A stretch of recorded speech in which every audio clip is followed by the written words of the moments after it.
Bapak jangan marah. Beta antar anak ada sakit doh.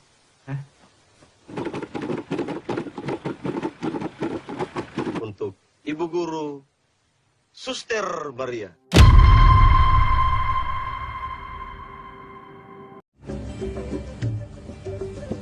Kisah berawal dari seorang wanita muslim bernama Aisyah, yang mana ia tinggal bersama ibu dan adik laki-lakinya, sedangkan ayahnya telah lama wafat beberapa tahun yang lalu. Aisyah sendiri adalah seorang lulusan sarjana guru, sehingga pada suatu hari, ia mendapat telepon dari suatu yayasan tempat ia mendaftarkan diri menjadi seorang tenaga pengajar, sehingga diberitahukan bahwa ia akan ditempatkan pada suatu daerah yang tidak pernah ia dengar dan ketahui sebelumnya, yaitu Dusun Derok, Kabupaten Timur Tengah Utara, Provinsi Nusa Tenggara Timur.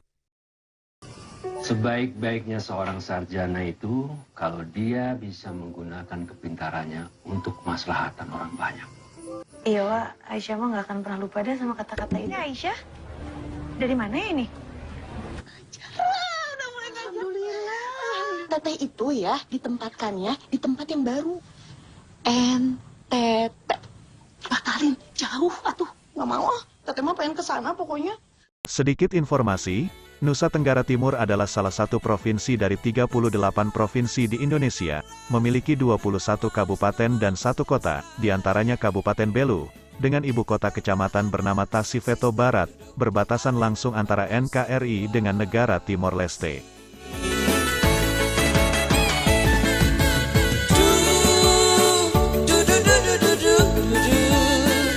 Tenggara Timur, jangan. Sok batalin. Mendengar Aisyah ditempatkan pada tempat yang sangat jauh, ibunya pun merasa berkeberatan, namun Aisyah yang ingin pergi ke sana akhirnya ibunya pun merelakan dia pergi. Kalau kamu nggak kuat di sana, kamu langsung pulang. Halo? Lu ada di mana? Mana itu ayam yang pesan? Singkat cerita, Aisyah pun tiba di Nusa Tenggara Timur, dan akan dijemput oleh seorang pemandu yang telah dikenalnya melalui yayasan tempat ia melamar dulu bernama Pedro. Lalu Aisyah pun diantar ke Dusun Derok oleh Pedro yang mana Aisyah tengah ditunggu oleh kepala dusun bernama Deki Liniartseo dan masyarakat dusun tersebut. Setelah mendapat sambutan dengan tarian adat oleh masyarakat dan juga para perangkat orang tua kampung, akhirnya bapak kepala dusun pun mengalungkan sebuah selendang pada leher Aisyah namun tiba-tiba. Sudah, mana?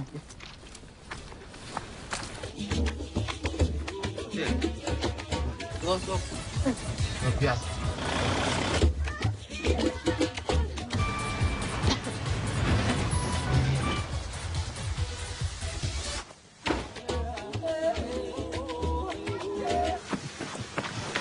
Ibu, sebentar di sini.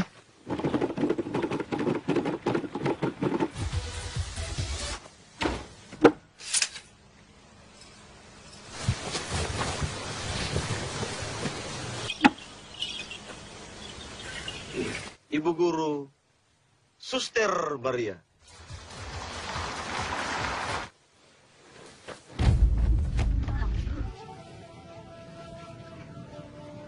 Aisyah yang telah sadar dari pingsannya pun dikejutkan oleh seorang anak laki-laki yang tengah menjaga tidurnya bernama Siku Tavares. Siku Tavares yang heran dengan kelakuan Aisyah pun bertanya dengan polosnya kepada Aisyah. Beda pun nama Siku Tavares, bapak kapal dusun suruh be jaga ibu.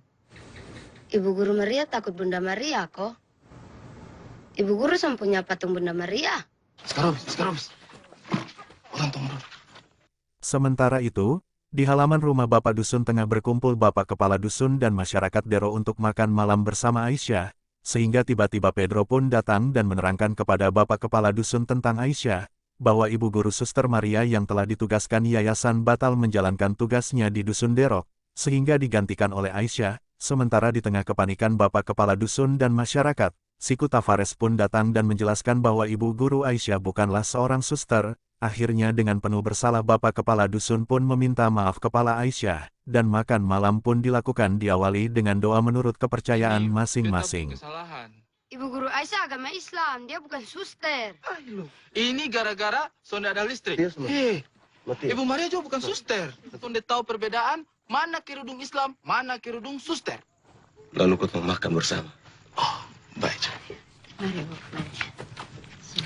Bapak sama ibu semuanya jadi susah. Sonda ibu. Sonda. Beta lupa bilang kalau Ibu Aisyah Islam. Jadi... Betau ketong kasih makan ibu apa? Demi nama Bapa dan Putra dan Roh Kudus. Amin.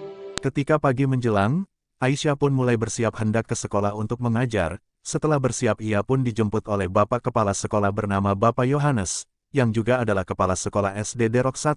Ketika sedang bercakap, akhirnya Pedro pun datang menjemput Aisyah hingga mereka pun pergi berlalu. Ini Bapak Kepala Sekolah. Oh ya, Ibu Guru. 10 kilo itu lumayan jauh loh, Pak. Baru kita omong sudah datang. Mari, Bu, permisi. Sesampainya di sekolah, rupanya Aisyah diterima dengan baik oleh murid-murid di sana. Namun seorang siswa bernama Imasius Suarez, panggil saja Lourdes, menghasut teman-teman kelasnya yang lain untuk segera pulang sehingga pembelajaran hari pertama Aisyah pun tidak dilaksanakan. Selamat pagi. Belum bisa menyediakan kendaraan untuk ibu. Jadi sementara Selamat pagi anak-anakku semua. Yokit, coba sebutkan tempat dan tanggal lahir kamu. Ibu mengajar, Sa. Semua saya tanya-tanya be pengorang tua menang dan pekerjaan. Mau berkenalan sama ibu. Dan juga murid, kita mulai. Kepala sekolah Villa Teona itu Villa Det, la Villa Istri. Mau kemana kamu? Hei! Sini soalnya pernah ada sinyal, Ibu.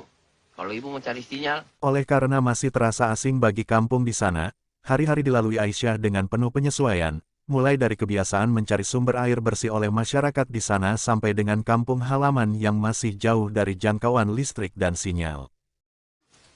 Di sini soalnya pernah ada sinyal, Ibu. Di sebelah sana, Ibu. Ada tanah lapang kecil. Di situ. Ibu pun tugas tuh mengajar, bukan cari air. Nanti baru mama saya ngambil air. Hari berikutnya, Aisyah pun berangkat ke sekolah, namun didapati tak seorang murid pun yang berada di sekolah hingga Aisyah pun mulai merasa bertanya-tanya, hingga ia pun bertanya kepada Bapak Kepala Dusun, apakah kehadirannya dapat diterima atau tidak di kampung ini. Namun dengan penuh penegasan Bapak Kepala Dusun menjelaskan bahwa seluruh masyarakat menerima Aisyah di kampung itu, walaupun Aisyah dari agama lain di sana. Sande, kalau Ibu Aisyah mengajar di Kota Pungkap, masyarakat di sini menerima Ibu apa adanya, tanpa memandang. Aisyah pun mulai melakukan aktivitas seperti warga kampung di sana, mulai dari membantu Siku mengambil air pada sumber mata air yang cukup jauh dari kampung, hingga sekembalinya dari sana, Aisyah pun bertanya pada Siku, kenapa hari ini tidak sekolah. Namun di tengah percakapan mereka, Lourdes yang telah mengintip dari jauh pun mulai menaruh rasa curiga pada Siku, hingga ketika Siku kembali maka Lourdes pun menghampiri Siku dan tiba-tiba. Ibu, kamu kenapa nggak masuk sekolah? Aduh jangan Ibu. Beta masih mau sekolah.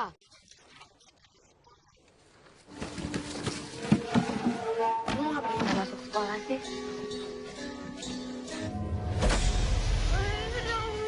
Sonde boleh omong macam-macam.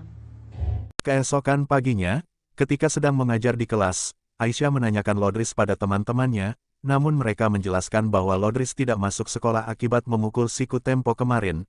Akhirnya Aisyah pun mengetahui kebohongan Siku yang mengatakan bahwa ia dipukuli hantu, melainkan Lourdeslah yang memukul dirinya, hingga ketika jam istirahat tiba, Aisyah pun menjelaskan dan memberikan pemahaman dan pengetahuan kepada para siswa di bawah sebuah pohon. Hingga Aisyah pun mendapat sebuah alasan kenapa para murid tidak masuk sekolah. Jadi Ibu Guru biasa pergi gereja dan masjid.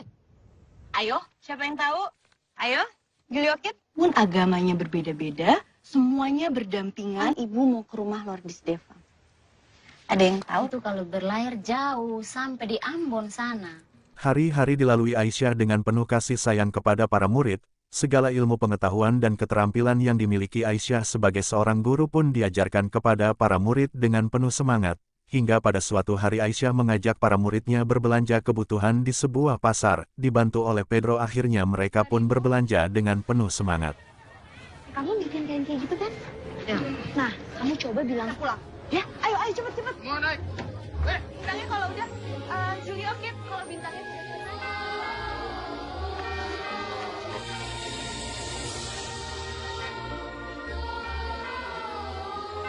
Kalau jangan apa bahasa kita? Sonde boleh. Beberapa kabupaten di Nusa Tenggara Timur mengalami kekeringan. 4 bulan kemudian, setelah perayaan Natal telah selesai, hingga tinggal menunggu perayaan Idul Fitri, terjadi kekeringan panjang di sebagian wilayah Nusa Tenggara Timur, berdampak juga pada desa Derok, hingga terjadi kesulitan air bersih dialami warga kampung. Segala mata air pun mulai mengering di sepanjang kolam, di rumah Aisyah pun kesediaan air bersih tinggal sedikit, hingga Aisyah yang ingin beribadah, membersihkan diri hanya menggunakan seadanya.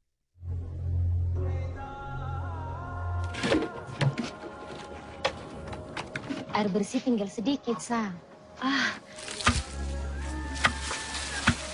Nah, ke mana ibu mau sembahyang kalau air bersih sonde ada? Saya bisa tetap sembahyang.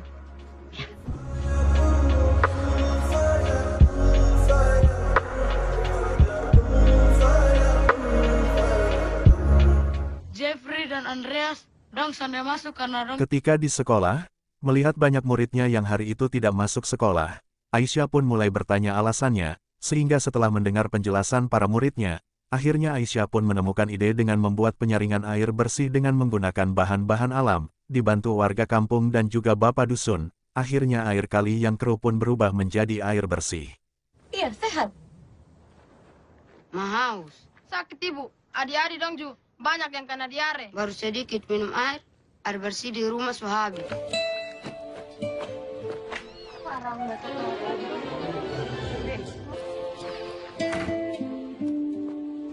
Terima kasih, Bapak.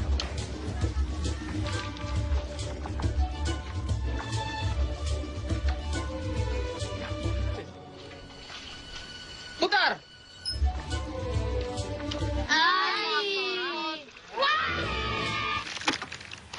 Ini handphone sudah saya cas full. Hari-hari berlalu dengan penuh penyesuaian oleh Aisyah. Pada suatu hari, ketika para siswa sedang bermain di halaman sekolah, tiba-tiba Lordis datang dan melempari dinding sekolah menggunakan batu, dan mengatakan hal-hal yang dia pikirkannya, sehingga dengan penuh kasih sayang Aisyah menjelaskan kepada Lordis, namun oleh amarah para siswa yang lain, akhirnya Lordis diusir dari halaman sekolah tersebut. Sukamu apa, Lordis Devam? Lu orang jahat! Orang jahat! Rumah. Pesan pindah, toh?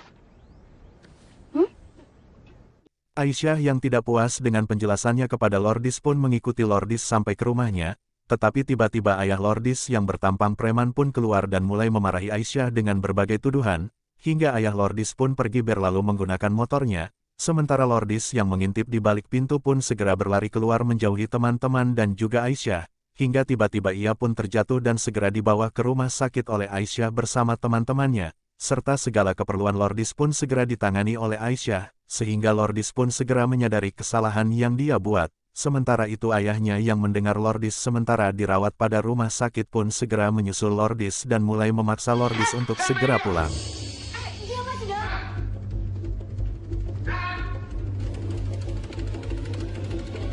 Kapan ibu pulang ke Jawa? 3 atau 4 hari sebelum Lebaran. Waktu hari Lebaran pun semakin dekat, Aisyah yang berinisiatif mengikuti Lebaran bersama ibu dan adiknya pun berencana pulang ke Jawa, hingga Aisyah meminta bantuan Pedro untuk mengantarnya besok pagi untuk membeli tiket pesawat. Sementara malam menjelang, Aisyah yang merasa bahwa uang simpanannya untuk membeli tiket dirasa kurang, dengan bersedih hati dia pun bingung harus berbuat apa. Namun tiba-tiba seluruh ibu-ibu masyarakat di kampung Derok pun dengan hati yang ikhlas membantu Aisyah dengan bantuan uang seadanya saja. Ketika Aisyah menolak pemberian ibu-ibu yang ingin membantunya membeli tiket pesawat, namun dengan keikhlasan hati dari warga kampung Derok untuk membantu Aisyah, akhirnya Aisyah pun menerima dengan bersedih. Tapi bilang uang kurang. Jadi ketong mama ada bakumpul. Beta sudah bisa terima, maaf. Dong kasih dengan tulus. Dan Ibu terima, Sa. Dan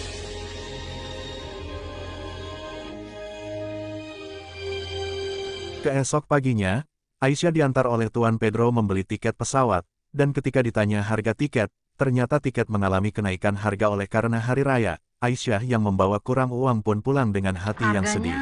Harganya 2.150.000. Harga tiketnya naik kurang lebih 100%. Sama saja beta sudah menggunakan hak yang seharusnya. Sekembalinya Aisyah di rumah, rupanya tengah berkumpul anak muridnya bersama bapak kepala dusun dan istrinya.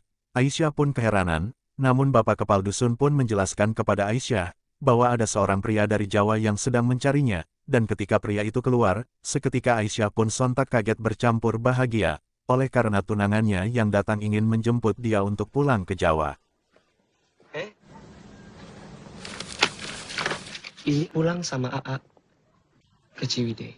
Setelah sedikit berbincang, Aisyah pun dibawa oleh tunangannya menuju bandara. Namun Aisyah menyempatkan singgah pada sekolah tempat dia mengajar untuk mengambil kain miliknya. Namun tiba-tiba Lordis menghampirinya dan memberikan kain tersebut serta memohon permohonan maaf dari Aisyah. Dan seketika itu juga Aisyah pun pergi berlalu. Tamat.